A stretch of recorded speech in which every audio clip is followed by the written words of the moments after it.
Ironton District, Ohio, October 1873.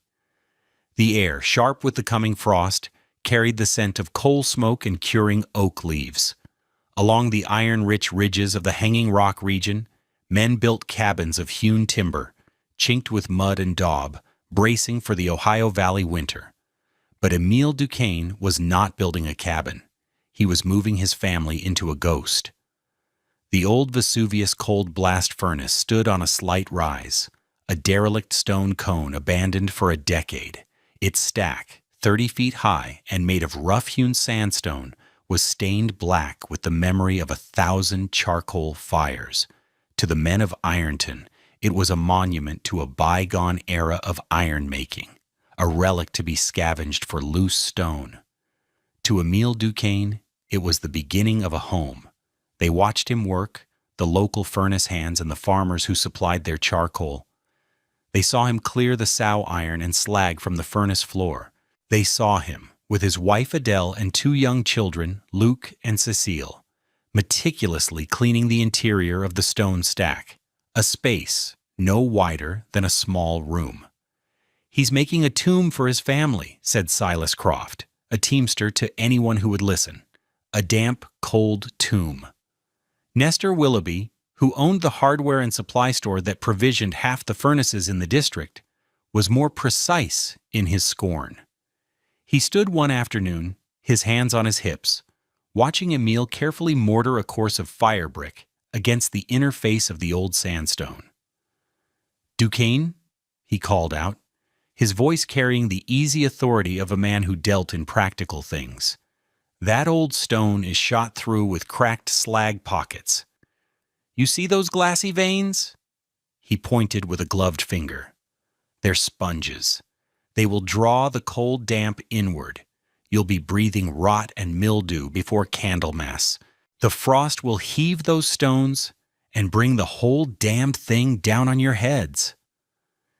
Emile Duquesne, a quiet man with hands stained by a lifetime of clay and mortar, paused his work.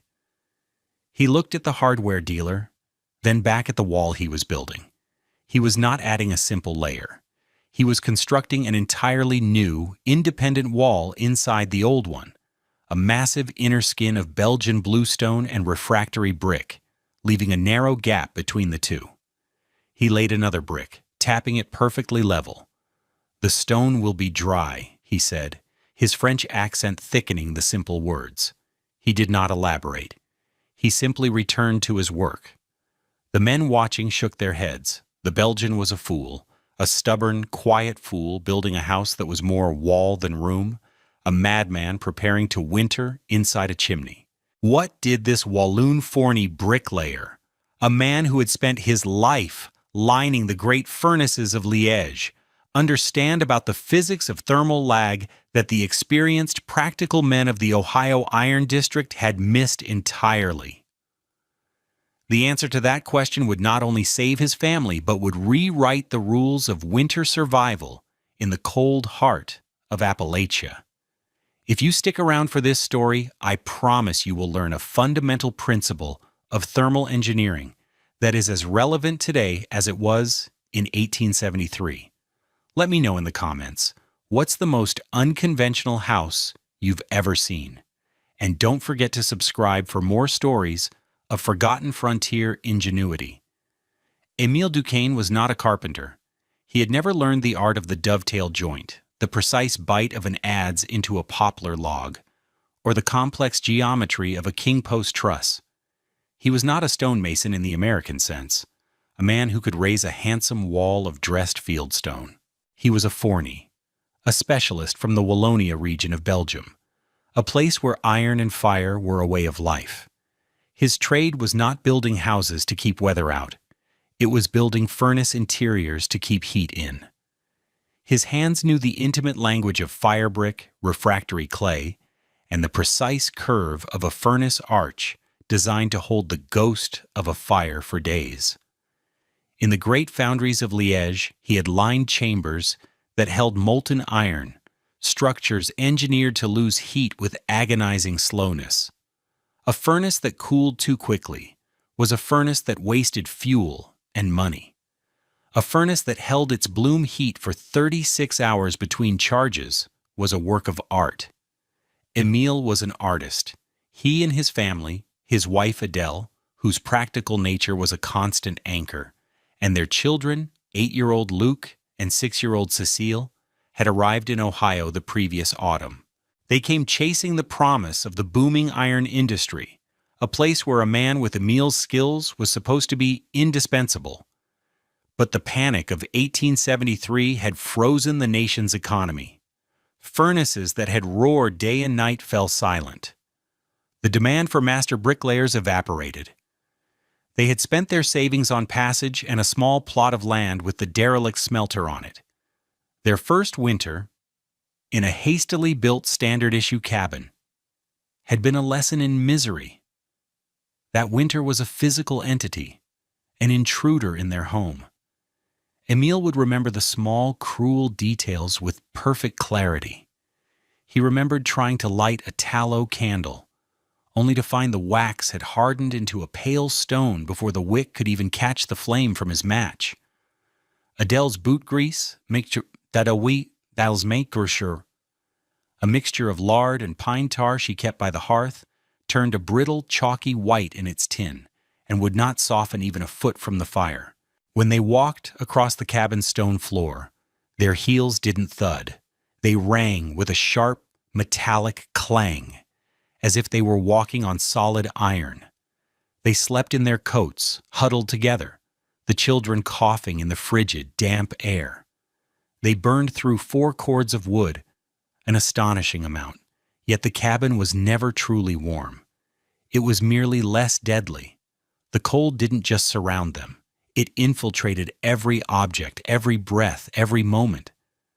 Emile, a man who understood heat better than any man in the county, felt like a fool. He was losing a battle he was born to win. The problem, as Emile came to understand it, was the very nature of the frontier cabin itself. The conventional wisdom of Ironton was built on a flawed premise. A standard cabin, even a well-built one, was a sieve for heat. The men of the region were masters of joinery, but they were fighting the wrong war. They focused on stopping drafts, chinking every gap between the logs with a mixture of clay, mud, and grass. They built massive stone fireplaces that could hold 1/4 of a cord of wood, yet their homes were freezing. Nestor Willoughby's store sold the best axes, the tightest-fitting window sashes, and the densest cast-iron stoves in the region.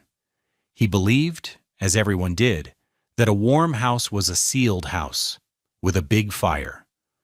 But on a night when the temperature dropped to 0, his own comfortable home, the finest in the settlement, required constant feeding. The fire roared, devouring seasoned oak, and the immediate area around the hearth was scorching hot. 10 feet away, a cup of water would develop a skin of ice. The fundamental failure was one of physics. The log walls, though thick, had a poor R value. They resisted the transfer of heat, but not for long. The moment the fire died down, the stored energy in the cabin's air and objects bled out through the walls, the windows, and the roof into the vast, cold emptiness of the Ohio night.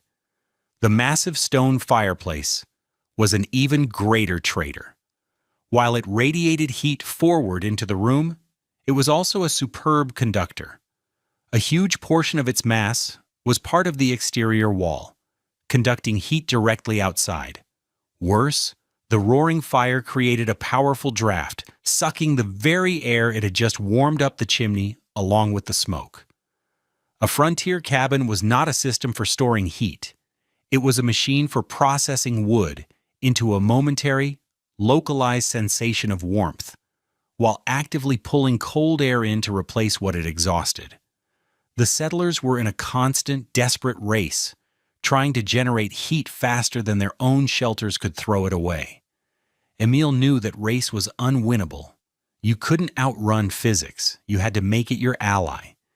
By late summer, Emile began his great work. He ignored the neighbors' advice and the mockery that followed him into town.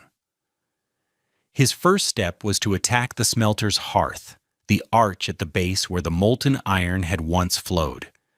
This he sealed with immense care, using a mixture of local clay and crushed fire brick. He then turned his attention to the tuyere arch, the opening where a massive bellows had once forced a blast of cold air into the heart of the furnace. This, he reasoned, was the perfect location for his hearth. It was low, wide, and structurally sound. He rebuilt it not as a vast, heat-wasting fireplace, but as a smaller, deeper chamber, a true firebox, lined with the best refractory bricks he had salvaged or bought on meager credit. He designed it to burn a fire hot and fast, but for a short duration. Then came the wall. This was his masterpiece, the physical expression of his life's knowledge. He began laying an interior cylinder of stone and brick, completely separate from the old sandstone shell. He started with a base of dense Belgian bluestone, heavy blocks that took 2 men to lift, forming a foundation 5 feet high. Above that, he transitioned to fire brick, the hard, pale, high silica bricks used to line blast furnaces. He laid them with a potter's precision, course after course, building a perfectly circular inner wall. The work was slow, methodical. He was not just stacking bricks. He was creating a single, monolithic object. The final thickness of this inner wall was 3.5 feet. Between his new wall and the old outer shell of the smelter, he left an air gap of about 4 inches. He wasn't trying to insulate in the modern sense. The gap was a decoupling zone, a barrier to prevent the dampness Willoughby had warned of from ever reaching his interior living space. Finally, near the top of the dome he constructed for a roof, he installed 2 small vents, no bigger than a man's fist, that passed through both walls. He fashioned heavy clay plugs for them, like massive corks. Willoughby made a special trip out in his buggy to watch the final stages. 3.5 feet of brick? He scoffed, loud enough for Emil's wife Adele to hear. Man, you'll have a room no bigger than a pantry. You've spent all summer building a wall instead of a house. And for what? It will take you a week of steady burning just to warm that mass of stone. It's the damnedest piece of foolishness I've ever seen. Emil was parging the interior surface with a thin layer of smooth, hard clay. He ran his trowel over the wall, feeling its solidity. He looked at Willoughby, his expression unreadable. "One fire," he said. "A big fire. For one evening." He turned back to his work. Adele watched from the doorway, her face a mixture of concern and unwavering trust. "Emil," she had said one night, "the children ask if we will live in a chimney. Luke tells his friends we will live inside a giant stone bottle. What do I tell them?" "Tell them," Emil had replied, placing his hand on the cool, solid surface of his new wall, "that we will live in a house where winter cannot enter." The principle Emil Duquesne was staking his family's life on was called thermal lag, though he would have simply called it furnace sense. It is the phenomenon where a massive, dense material is slow to heat up, and equally slow to cool down. He wasn't trying to stop heat from escaping. That was impossible. He was trying to slow its departure to a crawl. He was building a thermal battery. A standard log cabin wall, perhaps 8 inches thick, has a relatively low thermal mass. It heats up quickly when the sun hits it, or a fire burns inside, and it cools down just as fast when those sources are removed. Its interior temperature is closely coupled to the exterior conditions, rising and falling in a frantic daily cycle. Emil's wall was the opposite. It was a massive heat sink. Let's consider the numbers. A single cord of well-seasoned oak contains roughly 25 million British thermal units, BTUs, of energy. In a conventional fireplace, as much as 90% of that energy, 22.5 million BTUs, goes straight up the chimney. The remaining 2.5 million BTUs radiate into the room, but they must fight a losing battle against heat loss through thin walls and drafty windows. The result is a brief period of comfort followed by a rapid return to freezing temperatures. Emil's design fundamentally altered this equation. His firebox was smaller and more efficient, designed to transfer a much higher percentage of its heat directly into the masonry that surrounded it. He planned to burn a large, hot fire for about 4 to 5 hours in the evening.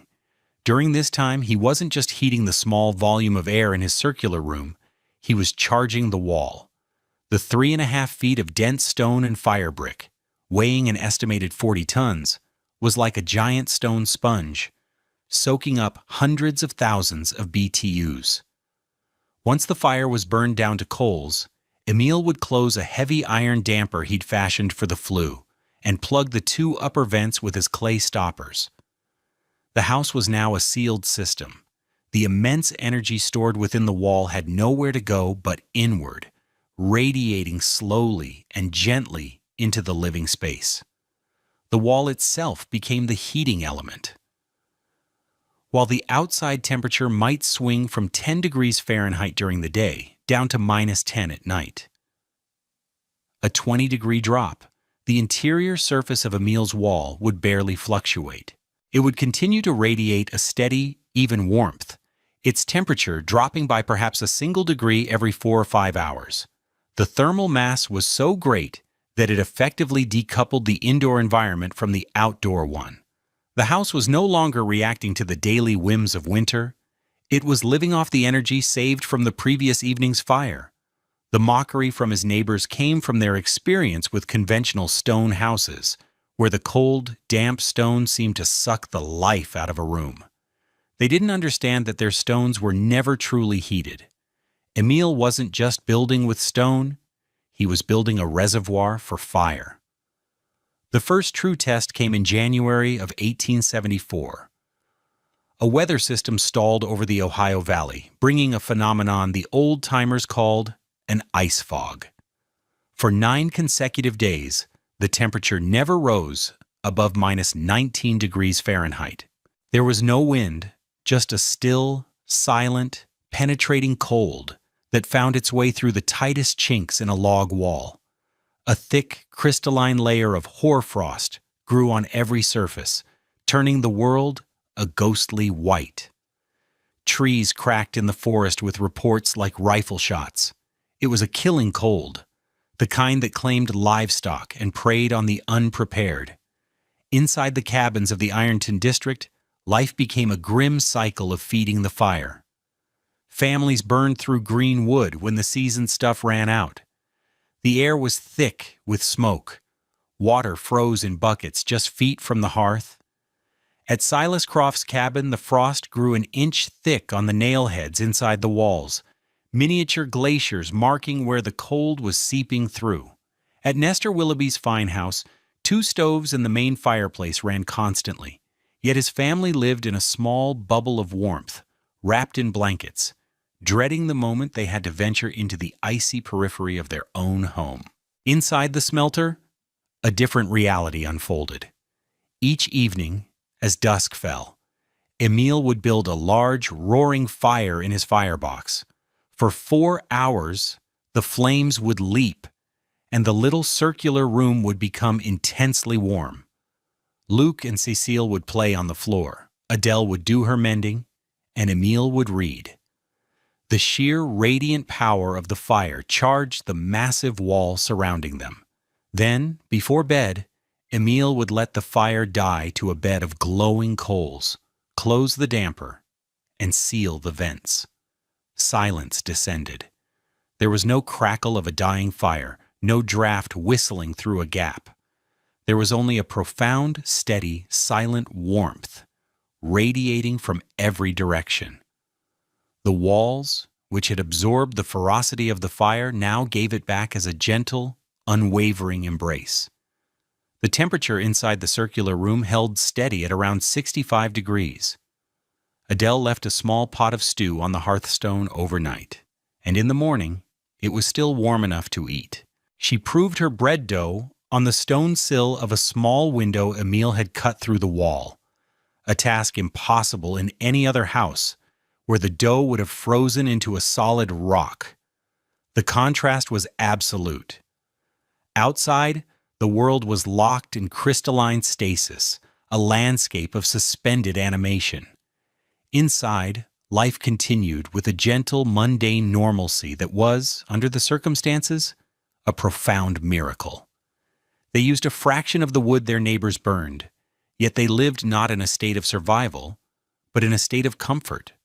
On the seventh night of the ice fog, Nestor Willoughby could not sleep. He was worried about a debt owed to him by a family living further up the hollow, past Duquesne's place. He knew they were low on wood and food. Driven by a mixture of financial anxiety and a sliver of genuine concern, he saddled his horse and rode out into the frozen, moonless night. The air was so cold it felt solid in his lungs. His horse's breath plumed and froze instantly on its muzzle. As he passed the old Vesuvius furnace, he slowed his horse to a walk. He saw no light from the window, and more importantly, he saw no smoke curling from the chimney stack. A grim certainty settled in his stomach. They had run out of wood and fled. Or worse, they were inside, frozen, victims of the Belgian's stubborn pride and his ridiculous stone bottle. Willoughby felt a pang of guilt for his public mockery. He dismounted, his boots crunching on the frosted ground. He had to know. He walked to the massive stone cone, his breath misting in the frigid air. He reached out a gloved hand to press against the outer wall, expecting to feel the brutal, soul-leeching cold of stone at nearly 20 below zero. He braced for it, for the familiar bite of a deep Ohio winter. But the stone met his palm, not with a bite, but with a breath. A slow, steady, impossible warmth radiated from the heart of the wall. It was not hot, not even close. It was a gentle, living heat that pushed back against the night's cold, flowing through the thick leather of his glove and into the palm of his hand. He pressed his bare hand against it. The sandstone was unmistakably warm. He stood there, stunned, his mind refusing to process the sensory data. No smoke, no fire. But the wall itself was alive with stored heat. It was breathing warmth into the killing cold. He walked to the thick wooden door and knocked. After a moment, it opened. Émile Duquesne stood there, silhouetted by the soft, warm light of a single lantern. He was in his shirt sleeves. Behind him, Willoughby could see the small, circular room. Adele was asleep in a bed, and the two children were curled under a single blanket, their faces peaceful and flushed with warmth. The air that flowed out of the doorway was not the superheated, smoky air of a cabin with a raging fire, but a calm, clean, evenly warm air. It smelled of baking bread and clean linen. "Willoughby," Émile said, his voice calm, "it is late." Willoughby could not find words. He stared past Émile at the smooth, curved interior wall. He saw a small wedge of lard sitting on the stone windowsill. In his own kitchen, the lard in its crock was a solid white dome, so hard you had to chip it out with a knife. This lard was different. It was soft, pale yellow, and held the clean, sharp edge of the knife cut Adele had made that afternoon.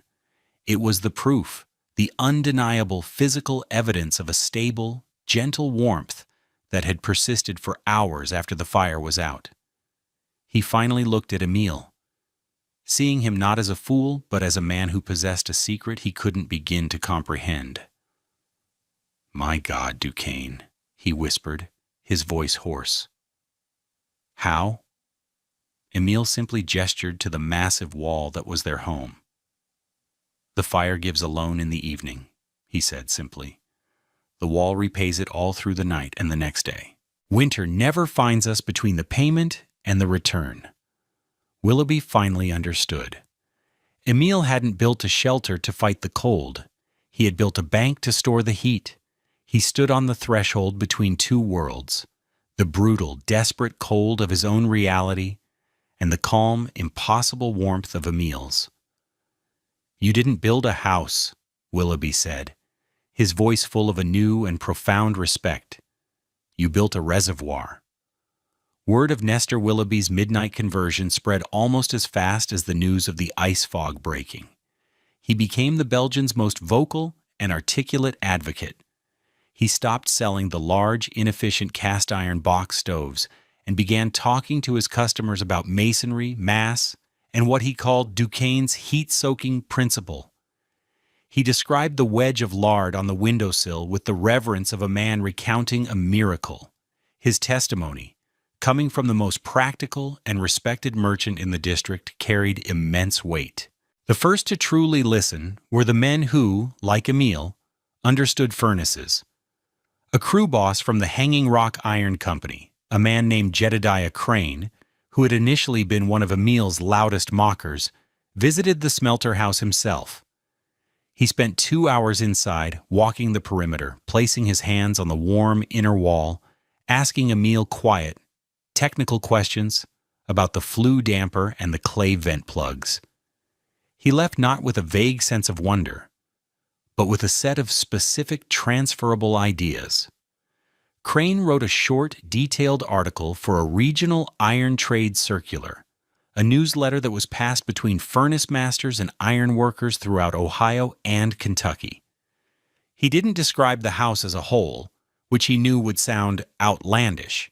Instead, he focused on a single, critical detail, Duquesne's method for sealing heat between firings.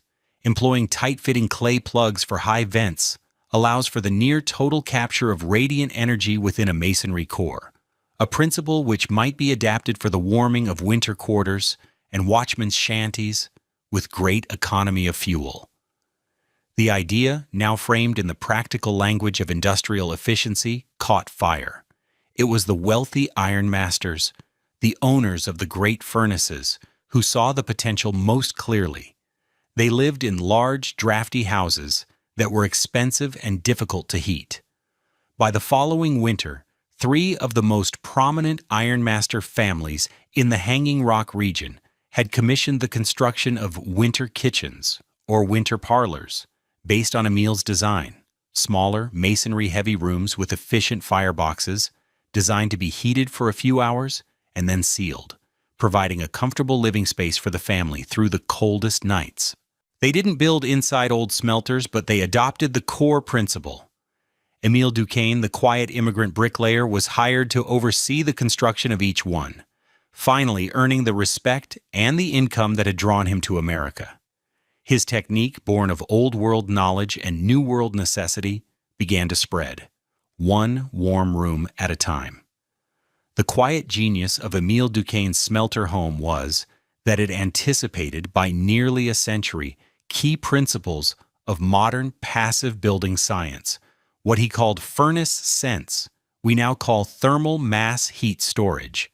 His 40-ton wall acted as a massive thermal battery, a concept now employed in advanced solar design, where concrete floors and masonry walls are used to absorb the sun's energy during the day and radiate it back into the house at night. His clay plugs were a primitive but highly effective form of airtight construction. By sealing the structure after the fire had burned, he prevented the constant air changes that plague conventional homes, a major source of heat loss. Modern homes use complex air barriers and heat recovery ventilators to achieve the same result. Emile did it with 2 plugs of baked clay. He had intuitively grasped that a building's performance is a system. It wasn't just about making bigger fires. It was about capturing, storing, and slowly releasing the energy from those fires. He treated heat as a precious resource to be managed, not a raw force to be endlessly generated. The story of the smelter house is a powerful reminder that the laws of physics are constant, and that ingenuity is not the sole property of the modern, credentialed expert. Long before the advent of computer modeling and building codes, a master craftsman with a deep, tactile understanding of his materials could achieve results that remain impressive to this day. Emile Duquesne lived in his smelter house for the rest of his life. He never sought fame or recognition beyond the quiet satisfaction of a job well done and a family kept safe and warm. To his neighbors, his home remained a curiosity, but one that was spoken of with respect, not ridicule. It was the house where winter was not a threat, the house where the fire was a guest, whose warmth lingered for days after it had departed. The lesson left behind by the Walloon bricklayer is not just about stone and heat, but about the nature of problems themselves. The men of Ironton saw a cold winter and concluded the solution was a bigger fire. They were trapped in a cycle of escalation. Emile saw the same cold winter and understood the problem differently. The problem wasn't the absence of heat, it was the speed of its escape. He didn't try to overpower the winter. He simply built a home that operated on a different timescale, a home where the memory of a single fire was enough to outlast 2 days of bitter cold. Every fire he lit was a loan, the wall repaid with interest across 2 cold days. The relentless Ohio winter, in its search for victims, could prowl the hollows and rattle the windows of 100 other cabins, but it never found Emile Duquesne between the debt and the return. Thank you for joining us for this story. If you found this exploration of historical engineering as fascinating as we did, please hit the like button and subscribe to our channel for more tales of practical genius. And let us know in the comments, what modern technologies do you think are just rediscovering ancient wisdom? Disclaimer: this video presents historically inspired reconstructions for educational and storytelling purposes. The characters, names, and specific events depicted are fictionalized for narrative purposes. However, the building techniques and scientific principles are based on real historical practices. The application of any building technique today should be done in accordance with modern building codes, safety guidelines, and regulations. This content does not constitute professional engineering, architectural, or legal advice.